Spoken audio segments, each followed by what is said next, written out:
Morning प्यारे बच्चों, कैसी पढ़ाई चल रही है। तो उम्मीद है कि घरों में आपको अब टाइम पर्याप्त मिल रहा है और आप पूरी तरह से अपनी पढ़ाई में जुट गए हैं। तो एक बार फिर आदित्य कैरियर इंस्टीट्यूट में मैं राजेश भारद्वाज बायोलॉजी लेक्चरर आपका स्वागत करता हूं।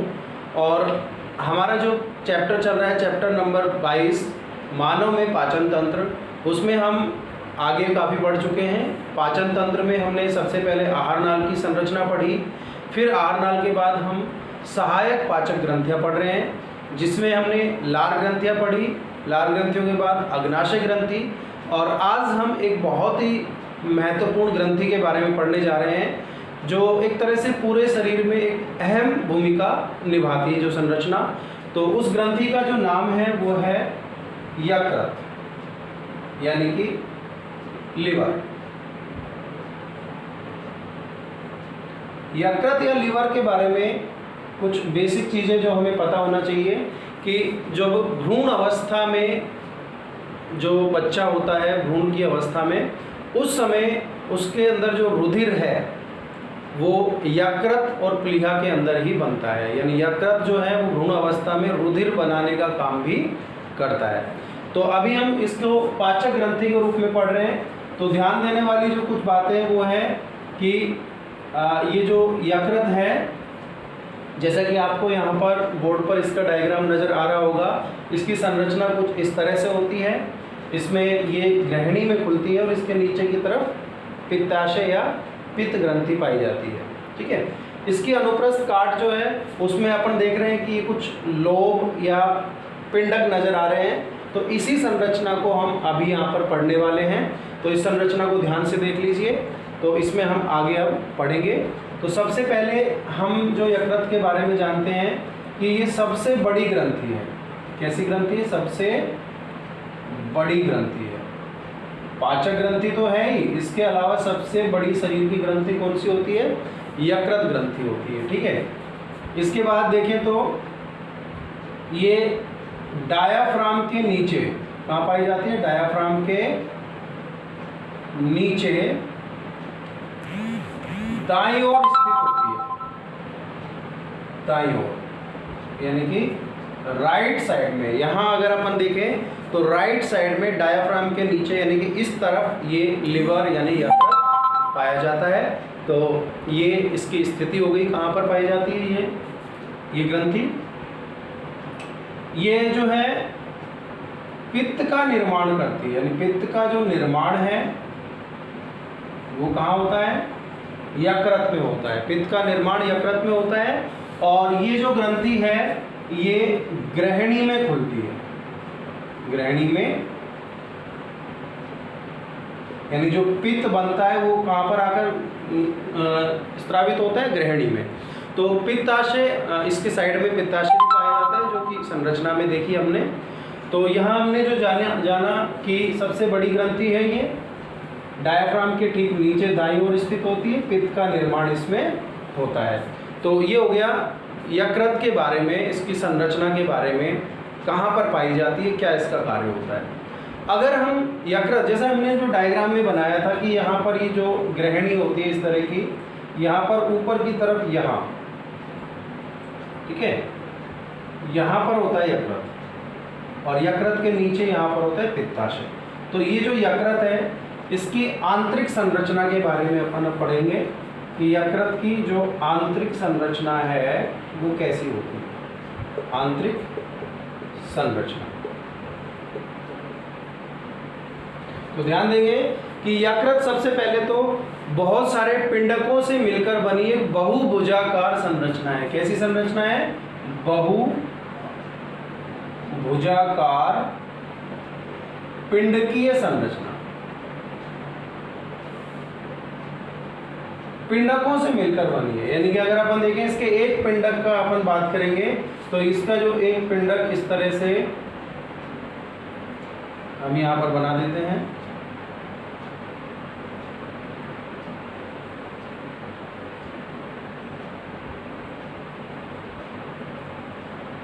ये इसका एक पिंडक जो है इस तरह से है, और इस पिंडक से अपन देखें कि बहुत सारे इस तरह के पिंडक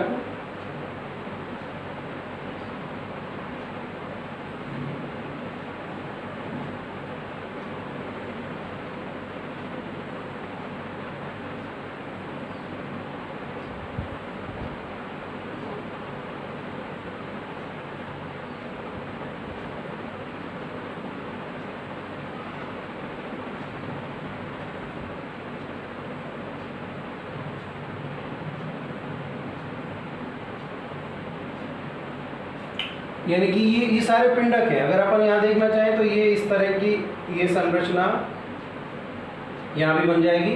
तो इस तरह के बहुत सारे पिंडक पाए जाते हैं जिनको हम बोल देते हैं, ये जो संरचना अपन बना रहे हैं ये किसकी बना रहे हैं, यकृत पिंडक की। लो, तो बहुत सारे ऐसे पिंडक होते हैं और इनके चारों तरफ जो ये आवरण पाया जाता है, ये आवरण इसको बोलते हैं अपन ग्लिसन कैप्सूल।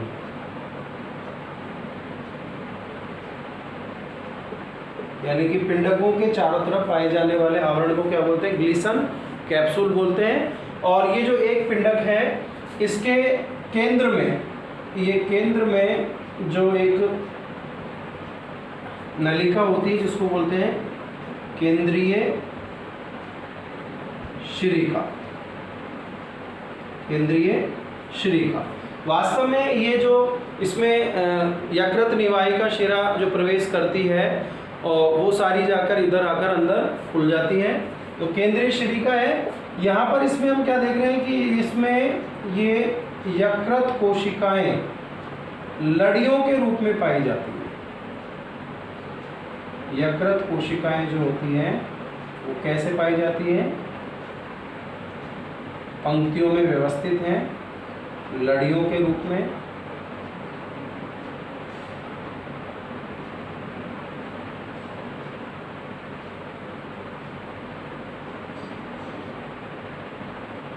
इस तरह से क्या है, आप भी इस डायग्राम को काफ़ी आसानी से बना सकते हैं, वरना जो डायग्राम बुक में दिया हुआ है उसको देखने पर ये लगता है कि भाई ये डायग्राम कितना कठिन नज़र आ रहा है।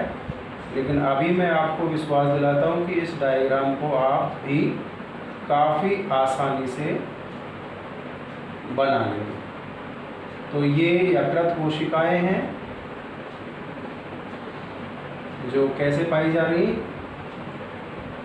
लड़ियों के रूप में। तो ये क्या है, यकृत कोशिकाएं।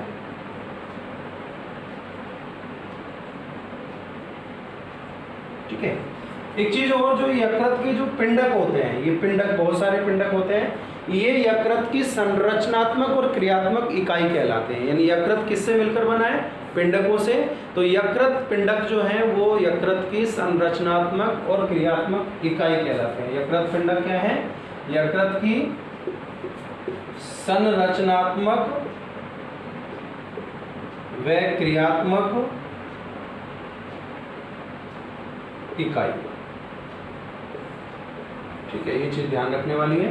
तो चारों तरफ जो आवरण है उसको ग्लिसन कैप्सूल बोल रहे हैं। केंद्र में केंद्रीय शिरिका नाम की गुहा है, जो एक तरह की नली होती है, वाहिनी होती है जो अंदर की तरफ खुल रही है। ये कोशिकाएं, इसमें यकृत कोशिकाएं लड़ियों के रूप में पाई जाती हैं और इन लड़ियों को, कोशिका ने क्या बना रही, लड़ियां बना रही। तो इन लड़ियों को बोलते हैं क्या, यकृत रज्जु। लड़ियों को क्या बोलते हैं, यकृत रज्जु बोलते हैं। तो ये है क्या है, ये है यकृत रज्जु। ठीक है। तो यकृत रज्जु किनको बोल रहे हैं, इन लड़ियों को बोल रहे हैं जो किससे बनी है, यकृत की कोशिकाओं से।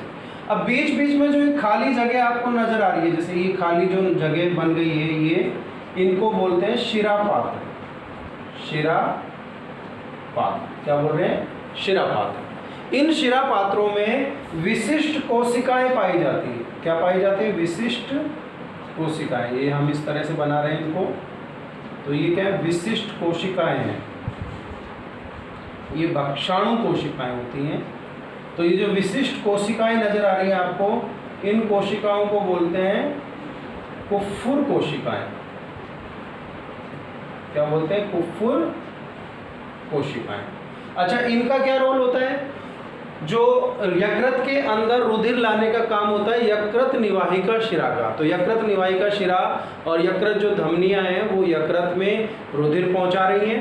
तो वहाँ पर जो रुधिर लाया गया है उस रुधिर में कुछ मृत आरबीसी भी लाई गई हैं, यानी कि जो मरी हुई आरबीसी है उनको भक्षण करने का काम किसका है, कुफुर कोशिका का। यानी मृत आरबीसी यानी अगर आपके दिमाग में ये बात कभी आई हो कि जो आरबीसी 120 दिन बाद मर जाती है उसका क्या होता है, उसकी डेड बॉडी का क्या होता है, तो यहाँ उसका आंसर आपको मिल गया होगा कि मृत आरबीसी जो है उनका भक्षण करने का काम, उनको खाने का, नष्ट करने का काम कौन करती है, कुफर कोशिकाएं करती हैं। और वो कहाँ पर हैं, ये शिरा पात्र में है। तो यकृत एक तरह से मृत आरबीसी को नष्ट करके रुधिर को फिल्टर करने का काम भी कर रहा है। ठीक है, तो कुफर कोशिकाओं का काम हो गया। यहाँ पर हम क्या देख रहे हैं कि ये जो शिरा पात्र हो गया केंद्र में, इसके कोनों पर ये देखो, ये कोने जो हैं यकृतीय पिंडक जो है इसके कोनों पर ये जो संरचना है इसको बोलते हैं निवाहिका त्रिक। क्या बोलते हैं इसको, इसको बोलते हैं निवाहिका त्रिक बोलते हैं। अच्छा, इसको निवाहिका त्रिक क्यों बोलते हैं, क्योंकि इसमें 3 नलिकाएं पाई जाती हैं, 3 नलिकाएं पाई जाती हैं जो अंदर की तरफ इन शिरा पात्रों में और शिरिका, इंद्रिय शिरिका में खुलती हैं। तो ये जो 3 नलिकाएं कौन कौन सी हैं, सबसे पहली तो है यकृत निवाहिका शिरा, दूसरी होती है यकृत धमनी और तीसरी होती है आंतरपिंडकीय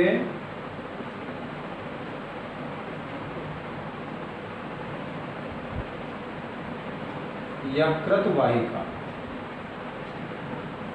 तो 3 नलिकाएं हैं जो कोनों पर पाई जाती है और निवाहिका त्रिक बनाती है। ये जो निवाहिका त्रिक है इसके चारों तरफ संयोजी ऊतक का आवरण पाया जाता है, तो यहाँ तक कोई दिक्कत नहीं होनी चाहिए। ठीक है, तो यहाँ पर अपन ने देखा कि ये इस तरह की कोशिकाएं, यकृत कोशिकाएं जो है वो ये रज्जुओं के रूप में पाई जाती है जिनको यकृत रज्जु कहते हैं। ठीक है, अब हम आगे देखते हैं कि ये जो आंतरपिंडकीय यकृत हैं ये वास्तव में शिरा पात्रों में खुल रही हैं।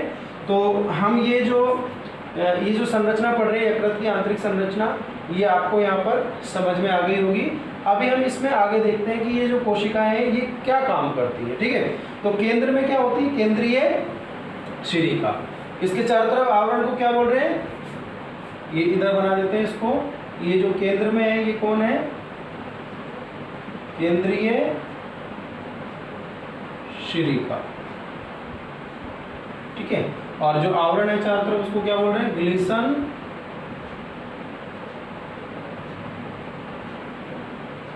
कैप्सूल। ठीक है, और यकृत पिंडक जो है इसकी संरचनात्मक और क्रियात्मक इकाई हो जाती है। तो ये जो यकृत कोशिका है, सबसे पहली बात करें तो यकृत कोशिका का काम क्या होता है, यकृत कोशिका में बनता है पित्त यानी बाइल, जो कि भोजन का जो माध्यम है उसको क्षारीय बनाने का काम करता है और वसा का पायसीकरण भी करता है। ये यकृत जो है ये ग्रहणी में त्यागा जाएगा। तो ये जो यकृत में जो यकृत कोशिकाएं पित्त या बाइल बना रही हैं, ये बाइल बनकर आ जाता है शिरा पात्रों में। कहाँ आ जाता है, अब शिरा पात्रों में जो है वो खुल रही है आंतरपिंडकीय यकृत वाहिका। तो पित्त कहाँ चला जाता है, आंतर पिंडकीय यकृत वाहिका में। तो पित्त जो है कहाँ बना, यकृत कोशिकाओं में, वहां से कहाँ चला गया, आंतरपिंडकीय यकृत वाहिका में प्रवेश कर जाता है। आंतरपिंडकीय यकृत वाहिकाओं से ये जो है ये चला जाता है यकृत वाहिनी में। किसमें चला जाता है, यकृत वाहिनी में। अब यकृत वाहिनी, जो यकृत के पिंड होते हैं उन पिंडों से जो यकृत वाहिनियां हैं, तो यकृत वाहिनियां मिलकर जो 2 भाग होते हैं यकृत के पिंडकों के, तो दोनों तरफ की जो यकृत वाहिनी है वो मिलकर बना लेती है सह यकृत वाहिनी। यकृत वाहिनियों ने क्या बना लिया, सह यकृत वाहिनी। अब ये जो सह यकृत वाहिनी है ये इससे मिल जाती है पित्ताशय नलिका। कौन मिलती है, पित्ताशय नलिका या पित्ताशय वाहिनी जो है, जो कि पित्ताशय से निकलती है, ठीक है, तो वो इसके साथ मिलकर और दोनों संयुक्त रूप से बना लेती है सह पित्त वाहिनी। क्या बना लेती है? सह पित्त वाहिनी। तो सह पित्त वाहिनी बन गई। अब ये जो सह पित्त वाहिनी है ये आकर खुल जाती है ग्रहणी में। कहाँ खुलती है? ग्रहणी में, ठीक है। तो इस तरह से हम देखें कि यकृत कोशिकाएं जो लड़ियों के रूप में थी उनके अंदर क्या बना? पित्त बना। पित्त अंतरपिंडकीय रक्त वाहिका में आया, वहां से यकृत वाहिनी में, यकृत वाहिनी से सह यकृत वाहिनी, सह पित्त वाहिनी पित्ताशय वाहिनी से मिलकर, और इस तरह से ये जो ग्रहणी में आकर खुल जाता है और पित्त का स्त्रावण ग्रहणी में हो जाता है। तो ये हमने यकृत की आंतरिक संरचना पढ़ी और उससे पित्त का निर्माण होकर कैसे पित्त का स्त्रावण होता है वो पढ़ा। उम्मीद है आपको समझ में आया होगा। इसको आप और अच्छी तरह से समझें और इसको अपनी पढ़ाई को जारी रखते हुए इस डायग्राम को अच्छी तरह से बनाना सीखें। तो एक बार दोबारा आपसे यही कहेंगे कि सबसे पहला जो स्वास्थ्य अपना या शरीर जो है वो ज़रूरी है, तो सुरक्षा का पूर्ण रूप से ध्यान रखें और घर में ही सुरक्षित रहते हुए अपनी पढ़ाई को जारी रखें। Be safe, stay home.